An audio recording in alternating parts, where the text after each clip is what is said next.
ഒരുമ്മയെന്ന് പറഞ്ഞാൽ ആരായിരിക്കണം? പടച്ചവനെ, നിന്നെ പോലെ സൗകര്യമുണ്ടാകണമെന്നില്ല. നിന്റെ മകള് കടന്നു പോകുന്ന നിന്റെ മരുമകൻ സമ്പന്നനാകണമെന്നില്ല. അവിടെ കൊട്ടാരം പോലെ വീടുണ്ടാകണമെന്നില്ല. അവൻ അന്നന്നത്തെ കാര്യം തന്നെ തെള്ളി നീക്കുന്നവനാകാം. പടച്ചവനെ, നിന്റെ വീട് പോലെ എല്ലാം അവിടെ ഇല്ല. മക്കള് പരാതി പറയും, അവര് സങ്കടം പറയും. വാപ്പാ, നീ ഉപദേശിക്കണം വാപ്പാ, പെങ്ങളെ ഉപദേശിച്ചു കൊടുക്കണം. പക്ഷേ ഇന്നത്തെ ഉപ്പമാരങ്ങനെയല്ല, ഇന്നത്തെ ഉമ്മമാരങ്ങനെയല്ല. മക്കളുടെ ജീവിതം പോയാലും അവർക്കൊന്നുമില്ല, മക്കൾ യതീമായി പോയാലും അവർക്കൊന്നുമില്ല. ഇന്ന് വാശിയാടോ, ആണിനും പെണ്ണിനും വാശിയാണ്. പ്രത്യേകിച്ച് കാരണമൊന്നും വേണ്ട. അല്ലാഹുവേ, മക്കള് വിളിച്ചു പരാതി പറഞ്ഞാല്, മക്കള് വിളിച്ചെന്തെങ്കിലും ഒരു പരാതി പറഞ്ഞ വാപ്പ പറയുന്നു, വണ്ടി വിളിച്ച് വീട്ടിലേക്ക് വന്നേരെ. നബിതങ്ങൾ തന്റെ പൊന്നാര മകളോട് രണ്ട് കൈയും പൊട്ടിയിരിക്ക ജോലി ചെയ്തിട്ട് സങ്കടം പറഞ്ഞ മകളോട് നബിതങ്ങൾ ചോദിച്ചു, മക്കൾക്കും ഭർത്താവിനും ഭക്ഷണം വെച്ചു കൊടുക്കുന്ന ഒരു പെണ്ണിന് അല്ല കൊടുക്കുന്ന പ്രതിഫലം എന്താണെന്ന് നിനക്കറിയോ?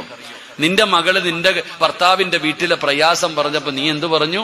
വാരിക്കെട്ടിങ്ങി വന്നേക്കാൻ. കഴിഞ്ഞു, മതി, അവിടത്തെ ജീവിതമൊക്കെ മതി, വന്നേരെ. എന്റെ പ്രിയപ്പെട്ട സഹോദരങ്ങളെ, ഇവിടെ ഒരു നിമിഷം സംസാരിച്ച ഇന്ന് ബന്ധം ഒഴിയുന്നതിന് പ്രത്യേകിച്ച് കാരണമൊന്നും വേണ്ട. ഞാൻ എപ്പോഴും പറയാറുണ്ട്, എനിക്കൊരു ചങ്ങാതിയുണ്ട്. ഓൻ പറഞ്ഞു, ഉസ്താദെ, എന്റെ അനിയന്റെ കല്യാണം, നിങ്ങൾ പറഞ്ഞ നിക്കാഹിന്. എനിക്ക് സത്യം പറഞ്ഞ നിക്കാഹിന് പോകാൻ പറ്റിയില്ല.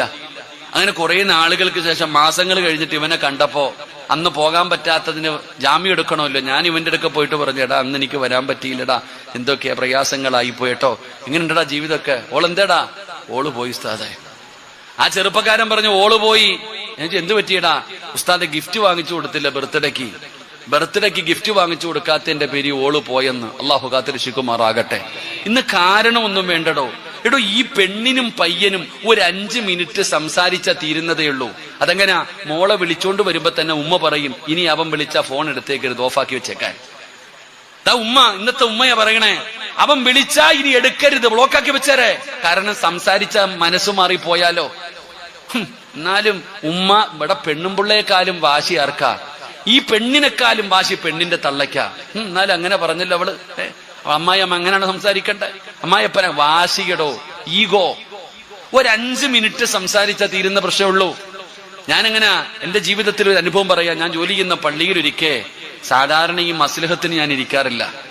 അന്ന് വെള്ളിയാഴ്ച ഒരു മസ്ലിഹത്ത് വന്നു, കാരണം വലിയൊരു കുടുംബമായിരുന്നത്. അങ്ങനെ ഞാൻ നോക്കുമ്പോ അഡ്വക്കേറ്റിന് ഉൾപ്പെടെ എല്ലാ ചർച്ചകളും അവസാനിച്ചു. ഈ കൊടുത്തതൊക്കെ തിരിച്ചു വാങ്ങാൻ അഡ്വക്കേറ്റ് വരെ ഉണ്ട്, എല്ലാം എഴുതി കൊണ്ടുവന്നിരിക്കുക.